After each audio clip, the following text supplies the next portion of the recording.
Good morning Telangana. Welcome to T news. Headlines చూద్దాం. అవినీతికి కవల పిల్లలు బీజేపీ కాంగ్రెస్ పార్టీలు. రాష్ట్రంలో ఆర్ ట్యాక్స్ దందాపై విచారణ చేయాలన్న కేసీఆర్. పార్లమెంటు ఎన్నికల తర్వాత థర్డ్ ఫ్రంట్కు ఛాన్స్. బీజేపీకి 200 సీట్లు కూడా రావన్న బీఆర్ఎస్ అధినేత. కొత్తగూడెంలో బీఆర్ఎస్ రోడ్ షోకు అద్భుత స్పందన. అధినేత కేసీఆర్కు మద్దతుగా వేలాదిగా తరలివచ్చిన జనం. యాసంగి రైతు బంధు పంపిణీలో చిత్ర విచిత్రాలు. అన్నదాతల ఖాతాల నుంచి రైతు బంధు నిధులు వెనక్కి.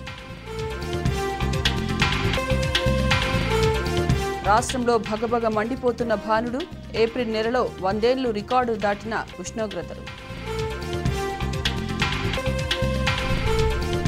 T20 వరల్డ్ కప్కు టీమిండియా ఎంపిక. కేఎల్ రాహుల్, ఇషాన్ కిషన్లకు నో ప్లేస్.